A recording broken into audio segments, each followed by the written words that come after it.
Here at science.org is a story by Lizzie Wade entitled Feeding the Gods.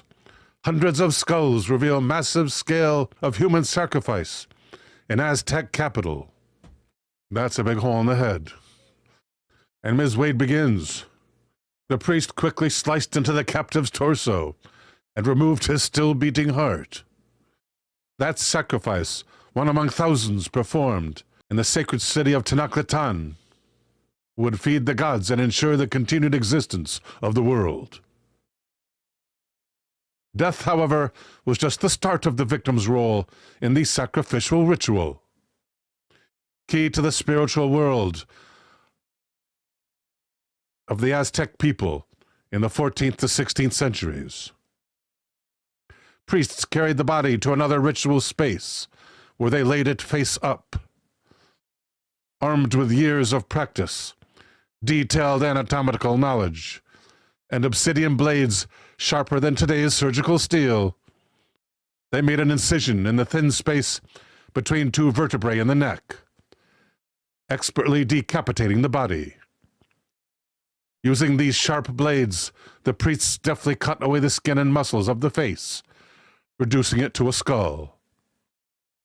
Then they carved large holes in both sides of the skull and slipped it onto a thick wooden post that held other skulls in precisely the same way.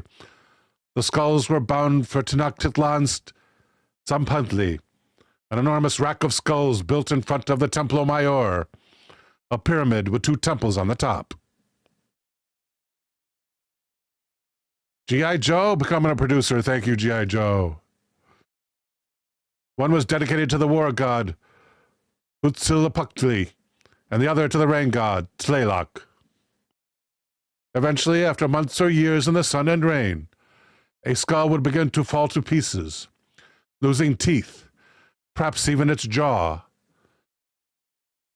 The priests would remove it to be fashioned into a mask and placed in an offering, or use mortar to add it to two towers of skulls that flanked the edifice. For the Aztecs, the larger cultural group to which the Aztecs belonged, those skulls were the seeds that would ensure the continued existence of humanity. They were the sign of life and regeneration, like the first flowers of spring. And here's a picture. I think these are either Spanish or original pictures, original Aztec codices. But this is how they put the skulls on the posts. And that's why there were the two big holes in that skull that we started off with this article.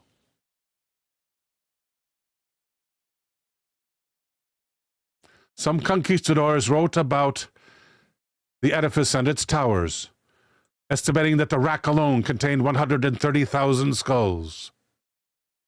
But historians and archaeologists knew the conquistadors were prone to exaggerating the horrors of human sacrifice, to demonize Aztec culture. As the centuries passed, scholars began to wonder whether the edifice had ever existed. Archaeologists at the National Institute of Anthropology and History can now say with certainty that it did. Beginning in 2015, they discovered and excavated the remains of the skull rack and one of the towers underneath a colonial period house on the street that runs behind Mexico City's cathedral. The other tower, they suspect, lies under the cathedral's back courtyard. The scale of the rack and tower suggests they held thousands of skulls, testimony to an industry of human sacrifice unlike any other in the world. Now, archaeologists are beginning to study the skulls in detail, hoping to learn more about Aztec rituals and the post-mortem treatment of the bodies of the sacrificed. The researchers also wonder who the victims were, where they lived, and what their lives were like before they ended up marked for a brutal death at the Templo Mayor. Archaeologist Raul Barrera Rodriguez, director of the Urban Archaeology Program and the leader of the team that found the Tzampantli, says, "This is a world of information. It's an amazing thing, and just the kind of discovery many of us have hoped for." John Verano agrees, a bioarchaeologist at Tulane University in New Orleans, Louisiana, who studies human sacrifice. He and other researchers hope the skulls will clarify the role of large-scale human sacrifice in Aztec religion and culture, and whether, as scholars suspect, it played a key part in building their empire. The discovery of the edifice began the same way all the urban archaeology programs digs do, with a planned construction project in the heart of downtown Mexico City.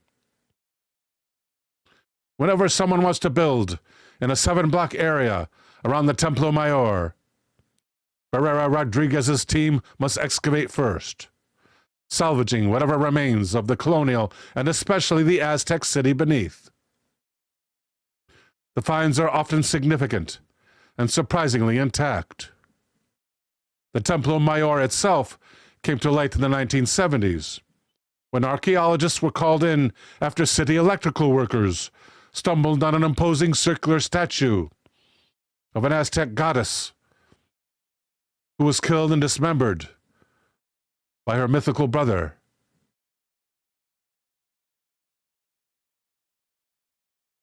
I guess this is an actual picture. Is this an actual picture of the remains of the edifice? It is. Isn't that something? There, the heads in a row. There's one of the holes in the side. Wow. Much of the temple had survived to be discovered. The Aztec built it in 7 phases, between 1325 and 1521 AD, each corresponding to the reign of a king. Each phase was built over and around the earlier ones, embedding the Templo Mayor's history within it, like a set of Russian nesting dolls. Although the Spanish destroyed the temple's final phase, the smaller temples from earlier reigns were paved over, but left relatively unscathed.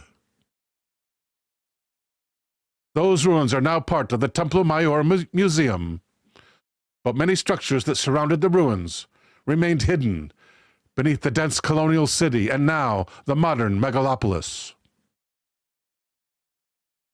So when Barrera Rodriguez got the call to excavate a site just a few buildings down from where Guatemala Street dead ends into the Templo Mayor complex, he knew the dig could lead to a major discovery. Starting in February, his team dug about 20 test pits, unearthing modern debris, colonial porcelain, and finally, the basalt slabs of an Aztec period floor. Then he remembers, quote, hundreds of skull fragments began to appear, end quote. In more than 2 decades of excavating in downtown Mexico City, he had never seen anything like it.